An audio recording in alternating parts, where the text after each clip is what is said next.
आप सब लोगों का बड़ा शुक्रिया अदा करना चाहता हूँ। आप बड़े शॉर्ट नोटिस पे यहाँ आए। आप सब लोग जानते हैं रिसेंटली कंक्लूडेड जो हमारा असेंबली का सेशन रहा, बिलखसूस जो लास्ट 3 दिन जो हुआ, जो शर्मनाक हरकतें वहाँ की गई, जो गाली गलौज हुई, जो स्कफल्स हुई लेजिस्लेटर्स के बीच में, उसके ज़िमन में जो हमारे एहसासात, हमारे जज्बात हैं, हम कौम के सामने रखना चाहते हैं। हमने वक्तन फ़वक्तन फ़ारूक अब्दुल्ला, जिसकी पार्टी अभी रूलिंग अलायंस में सबसे बड़ी पार्टी है, हमने उनसे सवाल किए कि क्या मजबूरी थी कि रमज़ान के पाक मुक़द्दस महीने में ही उन्होंने ये इजलास रखा। बेशतर जो आपके असेंबली का सेशन था वो रमज़ान के महीने में मुनक़द किया गया और उस सेशन के बाद सिर्फ 3 दिन मिले और उसमें भी क्या नेशनल कॉन्फ्रेंस फ़ारूक का रोल रहा वो आप सब लोगों ने देखा। आज ही आपने देखा होगा LOP सुनील शर्मा की एक प्रेस कॉन्फ्रेंस थी, उन्होंने जो स्टेटमेंट्स दिए उस पर भी जो हम तबसरा करेंगे, हम कौम के सामने रखना चाहेंगे। हम सबसे पहले बीजेपी को कहना चाहेंगे कि भाई अगर फ़ारूक अब्दुल्ला वाले इतने ही दुश्मन हैं आपके, तो आपने ईडी का केस PAGD जब डिसॉल्व की फ़ारूक अब्दुल्ला ने, उसके बाद ईडी का केस उनके खिलाफ आपने ख़त्म क्यों कर दिया? आपने आज तक 1987 की रिगिंग के पीछे जो मामलात हुए उस पर कोई इंक्वायरी क्यों नहीं बिठाई? हम ही ने एक प्रेस कॉन्फ्रेंस में कही कि पिछले 3.5 साल से नेशनल कॉन्फ्रेंस के जो चीफ है फ़ारूक अब्दुल्ला, वो ISI के हैंडलर से बात कर रहे थे, पैसों का एक्सचेंज हुआ। अगर अमित शाह इतने ही बड़े दुश्मन है फ़ारूक अब्दुल्ला और उमर अब्दुल्ला के, तो वो इंक्वायरी क्यों नहीं बिठाते इन सारी चीज़ों पे? आपको मालूम है कि भाई ज़मीन का वक्फ का जो इतना सब रकबा जो है लैंड का, उसको कब्जा किया गया है, सबसे ज़्यादा कब्जा तो फ़ारूक अब्दुल्ला की पार्टी ने किया है। अगर बीजेपी और फ़ारूक अब्दुल्ला के बीच में दोस्ती नहीं है तो मैं बीजेपी को चैलेंज करके बोलता हूं, आप वक्फ की जितनी प्रॉपर्टियों की नीलामी हुई या जितनों का कब्जा हुआ है जम्मू कश्मीर में, सबसे ज़्यादा जो बड़ा कब्जा किया है वो नेशनल कॉन्फ्रेंस फ़ारूक के लीडरों ने किया है, उनके कारकुनों ने किया है। अब जो असेंबली में हुआ, आपको पता है जो वक्फ तरमीमी बिल पास की गई, उसके ज़िमन में all India Muslim personal law board ने एक प्रोटेस्ट कैलेंडर दिया है। कल ही जो उनके जिम्मेदारान हैं all India Muslim personal law board के, उन्होंने 10 अप्रैल से 17 जुलाई तक एक प्रोटेस्ट कैलेंडर दिया है। मेरी पार्टी ने तो बिला किसी खौफ के, किसी लिहाज के बात कही है, जो हमारे बुजुर्ग, मुसलमानों के बुजुर्ग, जो इस कौम के बुजुर्ग बोल रहे हैं, उसके साथ हम खड़े हैं, उनकी तायद में हम खड़े हैं। हम all India Muslim personal law board के हर प्रोग्राम को लेटर एंड स्पिरिट फॉलो करेंगे। 28 स्टेट, 8 यूनियन टेरिटरी में सिर्फ एक मुसलमान चीफ मिनिस्टर है। उमर साहब चुप क्यों है? खाली ये बोलने से कि हम सुप्रीम कोर्ट में जाने वाले हैं। और आपकी वसादत से मैं ये चीज़ भी क्लियर कर दूं कौम के सामने कि सिर्फ सुप्रीम कोर्ट जाने से यह मसला हल नहीं होगा।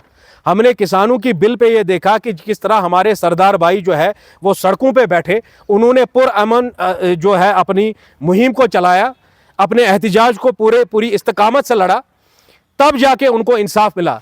आप देख रहे हैं कि यहाँ कश्मीर की पार्टियां सिर्फ सुप्रीम कोर्ट जाना चाहती हैं।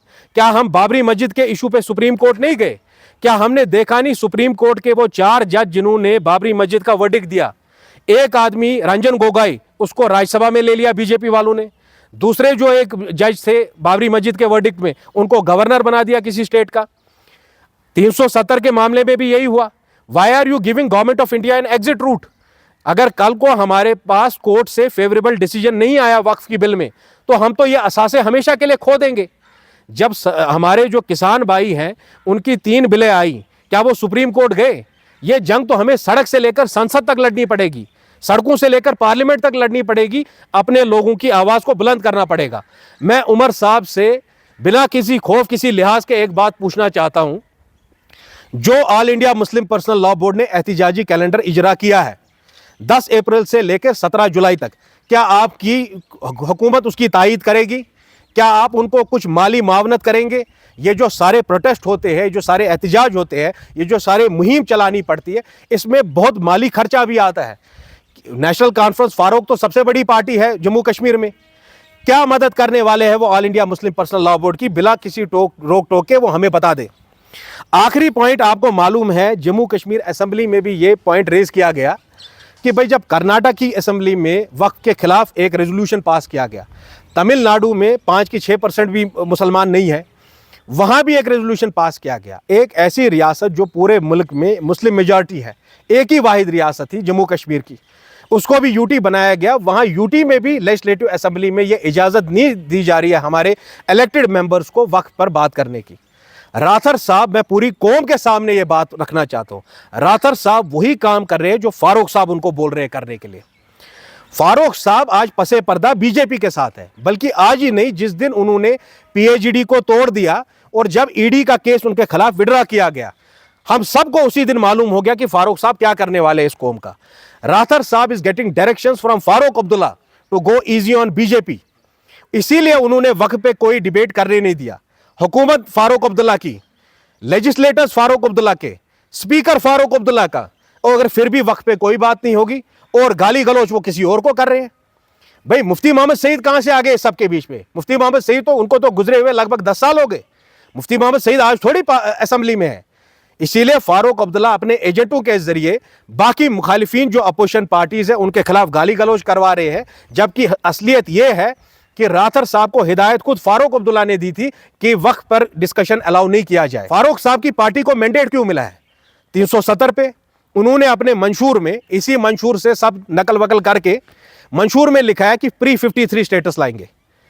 क्या कर रहे हैं 53 स्टेटस के लिए? वो उन्होंने कहा कि हमें मैंडेट मिला है बीजेपी के एंटी मुस्लिम नैरेटिव के खिलाफ खड़े होने के लिए। मुसलमानों की कौन सी तायद कर रहे हैं? वो तो वक्त पे डिस्कशन भी होने नहीं दे रहे। इन सब तमाम सवालों को हम अवाम के सामने रखते हैं, कौम के सामने रखते हैं। अगर मुफ्ती साहब ने कुछ गलत किया तो हम उनके खिलाफ खड़े हुए, और अगर फारूक अब्दुल्ला भी कुछ गलत करेंगे तो फारूक अब्दुल्ला कोई सियासत का अमरपटा बांध के नहीं पैदा हुए। He is not holier than thou. अगर वो भी कौम से गद्दारी करेंगे तो हम उनको भी बख्शने वाले नहीं हैं। All India Muslim personal law board मुसलमानों का सबसे बड़ी मरकजी बॉडी है। वो ऑलरेडी सुप्रीम कोर्ट गए हैं। फारूक साहब के जाने नहीं जाने से कोई फर्क नहीं पड़ता है। मैंने आपको कहा जो हमारे सरदार भाई लड़ रहे थे, किसान भाई लड़ रहे थे, वो सड़कों से लड़े, उन्होंने पुरअमन एहतिजाज किया। जिस जदोजहद की कौम की ज़रूरत थी उस कौम की ज़रूरत को उन्हें पूरा किया। आज सोसाइटी, आज प्रोपराइटी, आज हक की बात यह है कि हमें ज़मीन से लेकर पार्लियामेंट तक लड़ना पड़ेगा अपने हकूक़ को वापस हासिल करने के लिए।